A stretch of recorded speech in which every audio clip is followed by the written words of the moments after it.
Hello friends, स्वागत है आप सभी का स्मार्ट स्टडी यूट्यूब चैनल में। और इस वीडियो के अंतर्गत हम डिस्कस करेंगे राजस्थान जीके से संबंधित महत्वपूर्ण क्वेश्चंस जो आपके एग्जाम के लिए काफ़ी ज़्यादा महत्वपूर्ण रहने वाले हैं। चलिए वीडियो को शुरू करते हैं।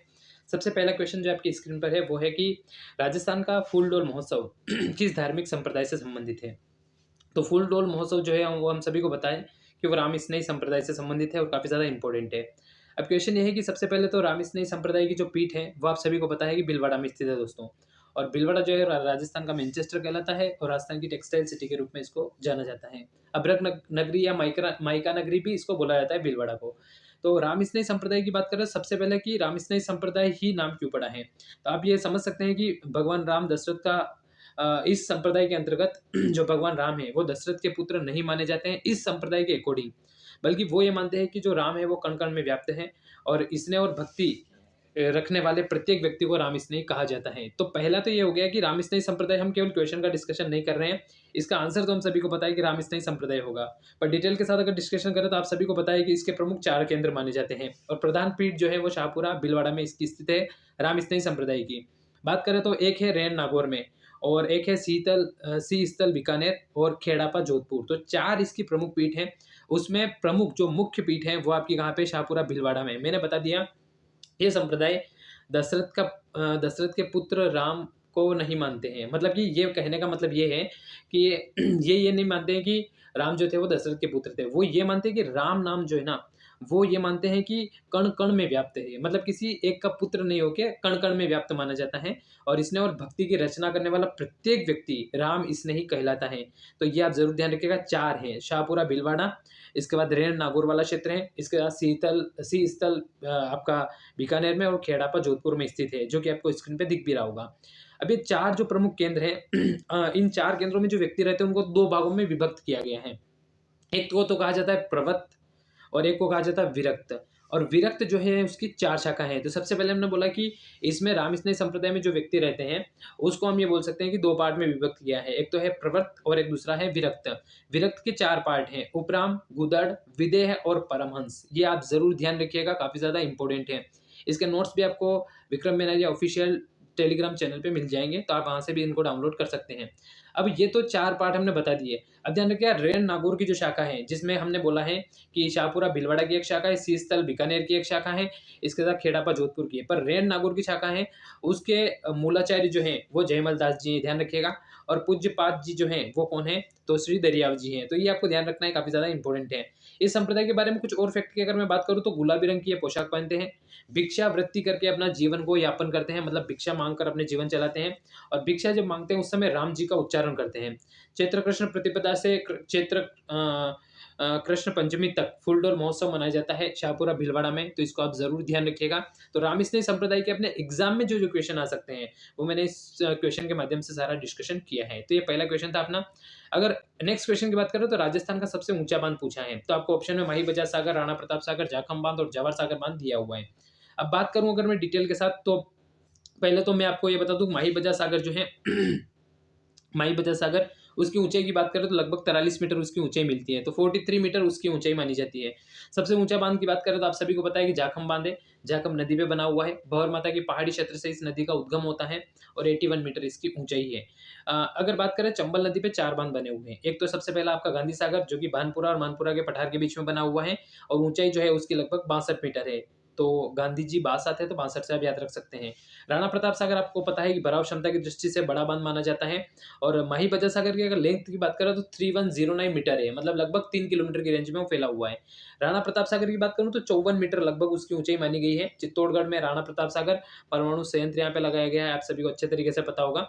जवाहर सागर बांध की बात करें तो 45 मीटर उसकी ऊंचाई है। और कोटा बैराज की बात करूं तो 37 मीटर है, जो कि कोटा बैराज जो है वो मुख्य रूप से सिंचाई के लिए काम में आता है और चंबल नदी पे बना हुआ सबसे लास्ट वाला बांध है। तो इसके तरीके से आप 4 को ध्यान रखिएगा क्रम से, क्योंकि दक्षिण से उत्तर का क्रम ऑलरेडी पूछा जा चुका है। और चंबल नदी की एक और विशेषता है कि 100 किलोमीटर की रेंज में लगभग 3 बांध बने हुए हैं। वैसे बांध इस पे 4 बने हुए हैं पर 100 किलोमीटर की रेंज में 3 बांध बने हुए हैं। तो हमने ऊंचाई देखी तो माही बजाज सागर 43 मीटर ऊंचा है।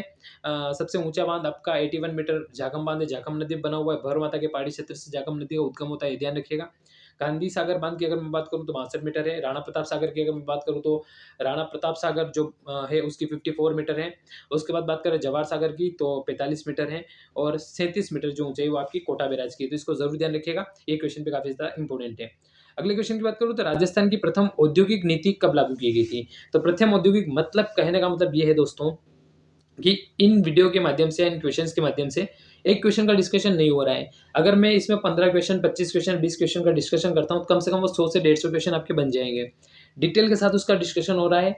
ये तो क्वेश्चन एग्जाम में ऑलरेडी पूछे जा चुके हैं, पर आने वाले एग्जाम में और भी कौन कौन से क्वेश्चन इससे रिलेटेड बन सकते हैं मैं इस वीडियो के माध्यम से आपको बता रहा हूँ। इसकी व्यवस्थित पीडीएफ प्राप्त करना चाहते हैं, मैंने पहले ही बता दिया वीडियो की स्टार्टिंग में कि विक्रम मेनारिया ऑफिशियल जो टेलीग्राम चैनल है उसको आप ज्वाइन कर लीजिएगा। इस वीडियो के कमेंट सेक्शन में मैं उसका लिंक दे दूंगा और इसके साथ ही इसके डिस्क्रिप्शन बॉक्स में भी लिंक दे दूंगा। वहां से आप फ्री ऑफ कॉस्ट इसका पीडीएफ डाउनलोड कर सकते हैं और अपने एग्जाम की प्रिपरेशन को बेहतर तरीके से कर सकते हैं। सारे प्रीवियस ईयर एग्जाम के क्वेश्चन है जिनका डिटेल के साथ डिस्कशन हो रहा है। अगला क्वेश्चन की राजस्थान की प्रथम औद्योगिक नीति कब लागू की गई? तो आपको जो ऑप्शन मिल रहे हैं उस ऑप्शन में है 24 जून 1978, 15 जून 1994, 4 जून 1998 और 8 अगस्त 2015 को। तो मैं आपको ये बता दूं कि प्रथम औद्योगिक नीति जो लागू की गई है वो प्रथम औद्योगिक नीति 24 जून 1978। कम से कम ये डेट जरूर ध्यान रखिएगा 1978 वाली। और वर्तमान की बात करें 7वीं तो लगभग 19 दिसंबर 2019 वाली है। तो मैं 7वीं की डिस्कशन कर रहा हूँ।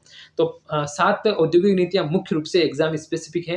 प्रथम 24 जून 1978। तो डेट जो याद रखनी है वो फर्स्ट वाली और 7th नंबर वाली ध्यान रखनी है। उसके बाद आपको केवल 1990, 1994, 1998, 2010, 2015, 94, 98, 2010 और तो अगर आपको क्रम से याद रखना है तो 1978 24 जून 1978 है फर्स्ट वाली है।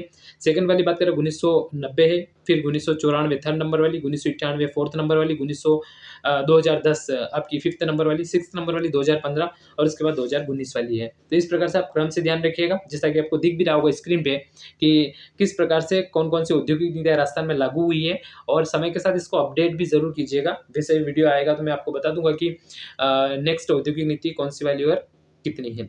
अगला क्वेश्चन है कि प्रदेश के कुल कितने विरासतों को यूनेस्को की सूची में शामिल किया गया है? 7, 6, 8, 9 आपको ऑप्शन मिल रहे हैं।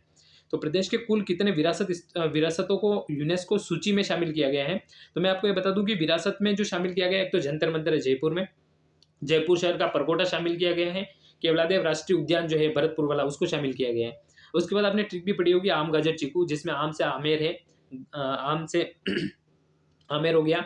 गाजर में गा से जो है वो आपका गागरोन है, ज से जैसलमेर है और र से रणथंभौर है, ये आपको ध्यान रखिएगा। ची से चिक्कू जो है उसमें ची से चित्तौड़ है और कुंभलगढ़ है। तो 6 तो आपके किले हैं और 3 आपके अदर स्थल है, जिसमें जंतर मंतर है, जयपुर शहर का परकोटा और केवलादेव राष्ट्रीय उद्यान है। टोटल जो बन रहे हैं वो आपके 9 बन रहे हैं। तो इसको आप ध्यान रखिएगा, काफी इंपॉर्टेंट है। टोटल पूछा सकता है तो 9 है। विरासतों को यूनेस्को में शामिल किया गया, इसको ध्यान रखिएगा। और इसके साथ ही अगर मैं बात करूँ तो 6 तो आपके किले हो गए, जिसमें आम गाजर चीकू बन रहा है। आम से तो आपका आमेर बन गया, गा से गागरोन बन गया, जैसे जैसलमेर बन गया और इसके साथ ही र से आपका रणथंभौर बन गया, ची से चित्तौड़गढ़ बन गया और कू से आपका कुंभलगढ़ बन गया। तो इसको आप जरूर ध्यान रखिएगा। अगला क्वेश्चन है कि राजस्थान में परमाणु ऊर्जा संयंत्र की स्थापना कब की गई? तो परमाणु ऊर्जा संयंत्र की मैं बात करूं तो 1965 में की गई है। तो इतना अपने एग्जाम के लिए केवल इतना ही काम का नहीं है, क्योंकि डिटेल्स के साथ क्वेश्चन आ रहा है तो आपके लिए काफी ज्यादा स्पेसिफिक है कि अगर आपने केवल इतना पढ़ा है कि परमाणु ऊर्जा संयंत्र, तो आपको उस परमाणु ऊर्जा संयंत्र की लगभग पूरी डिटेल याद होनी चाहिए, जिससे हो सकता है आपके एग्जाम में कोई भी क्वेश्चन एग्जाम में बन सकता है। तो सबसे पहले तो मैं आपको बताऊं, इसमें मैं आपको current affair point of view से बताऊंगा कि वर्तमान में करंट में क्या चल रहा है इसमें। तो परमाणु ऊर्जा स्टेशन जो है वो रावत भाटा में है और राजस्थान का पहला वाला है। इसके बाद आपका बांसवाड़ा वाले क्षेत्र में बन रहा है, तो उसको आप ध्यान रखिएगा। पर अपने हिसाब से जो वर्तमान समय में है वो आपको ध्यान रखना है कौन सा वाला, तो परमाणु ऊर्जा स्टेशन रावत भाटा वाला। अब ये आपको पता है चंबल नदी पे बना हुआ है। रावत भाटा वाले में जो बना हुआ है उसके बारे में अभी हमने थोड़ी देर पहले बांध के बारे में पढ़ा है, चित्तौड़गढ़ वाले के बारे में, तो इसको आप जरूर ध्यान रखिएगा। चित्तौड़गढ़ वाला जो आपका रावत भाटा वाला जो राणा प्रताप सागर जो बांध है उसके बारे में हमने पढ़ा है 54 मीटर। तो इसके साथ ही अगर मैं बात करूं तो अभी इसका जो है वो स्थापना 1965 में हुई है। उत्पादन शुरू कब हुआ है?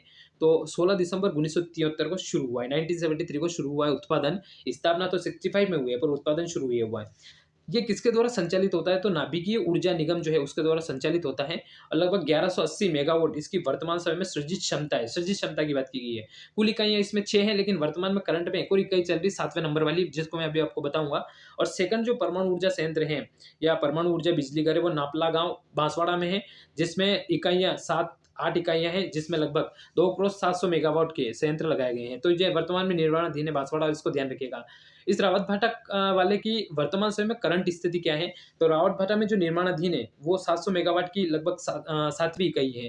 तो ये अगर बात करें तो इसमें क्या है कि लगभग जो जून वाला टाइम पीरियड होगा आपका, उसमें क्या है कि 1,15,248 किलो यूरेनियम इसमें भरा जाएगा, जिससे कि यूरेनियम के नाभिक पे टक्कर करवाई जाती है, आपको पता है, और उससे भारी मात्रा में ऊर्जा मुक्त होती है, जिसके माध्यम से पानी को गर्म किया जाता है और टरबाइन के ऊपर डाला जाता है, जिससे कि उस पर क्या होता है, टरबाइन घूमता है और बिजली का उत्पादन होता है। तो देश की दूसरी और प्रदेश की पहली लगभग 700 मेगावाट की परमाणु विद्युत परियोजना की 2 इकाइयां, एक इकाई जिसे दिल केंद्रिया में यूरेनियम फ्यूल भरने से संबंधित वर्तमान में टेस्टिंग चल रही है। तो ये करंट पॉइंट ऑफ व्यू से चर्चा में है, इस कारण से इससे प्रश्न बन सकता है। इसके बैकग्राउंड में जाके तो 1973 16 दिसंबर 1973 के हम ये बोल सकते हैं कि इससे उत्पादन शुरू हुआ। 65 में इसकी स्थापना हुई है नाभिकीय ऊर्जा निगम के द्वारा, और 1180 वर्तमान में सृजित क्षमता है इसकी, इसको ध्यान रखिएगा। सेकंड वाला जो आपका बांसवाड़ा, नापला बांसवाड़ा में, और 7 से 8 इकाई वहाँ पे लगाई जाएगी, जिसमें लगभग 1400 मेगावाट विद्युत का उत्पादन होगा। इससे टोटल विद्युत का उत्पादन अभी वर्तमान समय में जो हो रहा है वो लगभग हम ये बोल सकते हैं कि लगभग 1180 मेगावाट हो रहा है, इसको ध्यान रखिएगा। अगली बात करें तो निम्नलिखित में से कौन सा वन्य जीव शुभंकर जो है वो जालोर में है? तो आपको ध्यान रखना है कि जालोर का जो है वो भालू है। 4 ऑप्शन आपको दिए हुए हैं। भारतीय भेड़िया, भेड़िया दोस्तों राजसमंद का है। बिज्जू जो है आपका वो हम ये बोल सकते हैं उदयपुर का है। कुरंजा जो है वो आपके जोधपुर क्षेत्र का है। तो इसको आप जरूर ध्यान रखिएगा, इंपॉर्टेंट है। इस पे कभी मैं वीडियो लेके आऊंगा एक, जिसपे हम ये आपको बताएंगे कि राजस्थान में पुराने पॉइंट ऑफ व्यू से जो 33 जिले हैं उसमें कौन कौन से उसके शुभंकर है। हम क्रम से पढ़ेंगे, उत्तर से दक्षिण का पूरा जो क्रम है उसको मैं आपको बताऊंगा कि कौन कौन से उसमें शुभंकर है। क्योंकि 2015 में वसुंधरा राजे जी गवर्नमेंट जो थी उसमें ये लाई गई थी, जिसके माध्यम से कम ये टारगेट था कि एक जिला एक अगर वन्य जीव को अगर संरक्षित करेगा तो लगभग 33 तो कम से कम संरक्षित होंगे ही होंगे। तो इसको आप जरूर ध्यान रखिएगा, ये काफी ज्यादा इंपॉर्टेंट क्वेश्चन है। तो नेक्स्ट अगर मैं बात करूँ तो चित्तौड़गढ़ के किले में त्रिभुवन नारायण मंदिर का निर्माता कौन है? तो ऑप्शन दिए हुए आपको, महाराणा मोकल, भोज परमार, महाराणा हरि सिंह और नागभट्ट प्रथम। तो मैं आपको बता दूं कि भोज परमार इसके त्रिभुवन नारायण मंदिर के निर्माण करता है। तो इसको समितेश्वर मंदिर भी कहा जाता है और त्रिभुवन नारायण मंदिर भी कहा जाता है।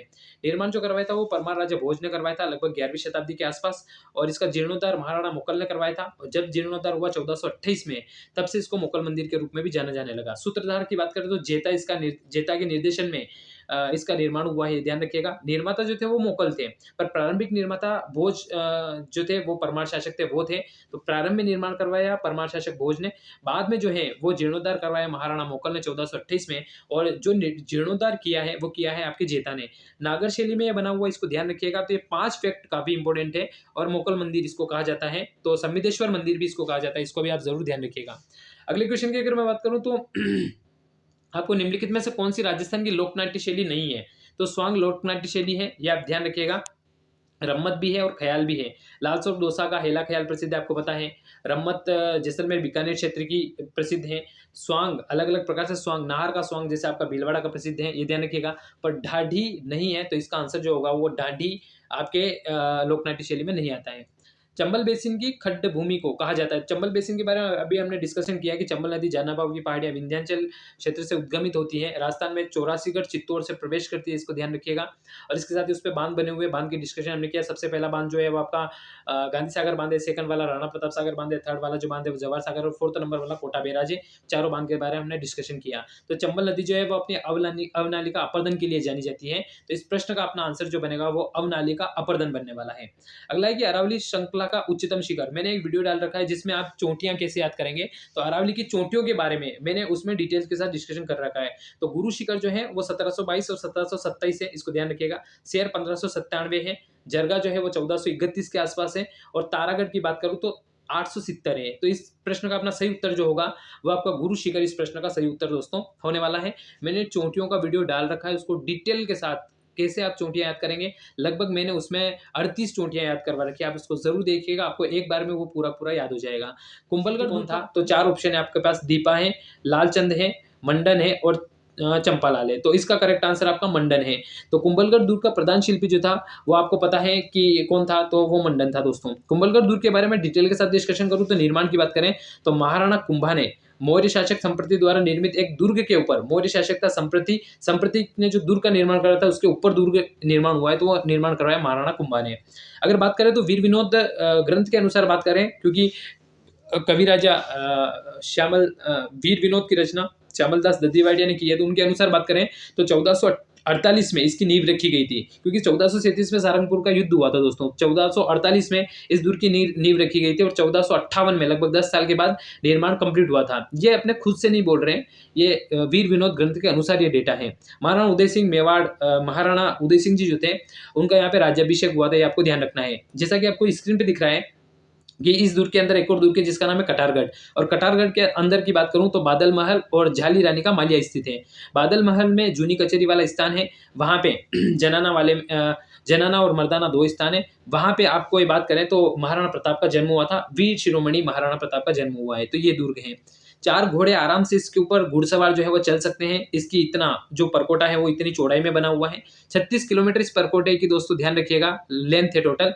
और इस कटारगढ़ के उत्तर की बात करूं तो उत्तर में झाली बावड़ी स्थित है और मामादेव कुंड स्थित है। मामादेव कुंड के जस्ट पास में कुंभ शाम विष्णु मंदिर स्थित है, और मामादेव कुंड के पास में ही आपको पता है कि उदा ने हत्या की थी किसकी, तो ध्यान रखिएगा कुंभा की हत्या की थी, तो इसको आपको ध्यान रखना है, काफी ज्यादा इंपॉर्टेंट है। उन्ना राजकुमार पृथ्वीराज सिसोदिया की छतरी यहीं पे बनी हुई है, जो कि इस दुर्ग की तलेटी में बनी हुई दोस्तों, जैसा कि आपको दिख रहा है। और इसके साथ ही अगर मैं बात करूं तो इसके बारे में कथन कहा जाता है अबुल फजल का, कि इस दुर्ग को अगर नीचे से देखें, नीचे से ऊपर की ओर देखने पर सिर की पगड़ी गिर जाती है, तो इसको आप ध्यान रखिएगा। राय बहादुर हरविलास शारदा का एक कथन है, उन्होंने कहा है कि ये कुंभा की सैनिक मेधा का प्रतीक माना जाता है, क्योंकि चाइना की दीवार के बाद सबसे लंबी दीवार इसी दूर की आती है 36 किलोमीटर, इसको ध्यान रखिएगा। और कर्नल जेम्स टोड ने इसकी तुलना एस्ट्रूगन के साथ की है, तो इसको भी आपको ध्यान रखना है। तो इस वीडियो के माध्यम से मैंने आपको महत्वपूर्ण क्वेश्चंस का डिस्कशन किया। उम्मीद करता हूँ ये वीडियो आपको पसंद आया होगा। इसका पीडीएफ प्राप्त करने के लिए आप विक्रम मिनारिया ऑफिशियल जो टेलीग्राम चैनल उसको ज्वाइन कर सकते हैं इस वीडियो के कमेंट सेक्शन में, और इसके डिस्क्रिप्शन बॉक्स में मैं उसका लिंक दे दूंगा, जिसके माध्यम से आप उसको एक्सेस कर सकते हैं और फ्री ऑफ कॉस्ट पीडीएफ को डाउनलोड करके आप अच्छे तरीके से अपने एग्जाम की प्रिपरेशन को कर सकते हैं। इसी प्रकार के और भी वीडियोस के लिए आप इस चैनल को सब्सक्राइब कर सकते हैं। Thank you, thanks for watching. जय हिंद, जय भारत।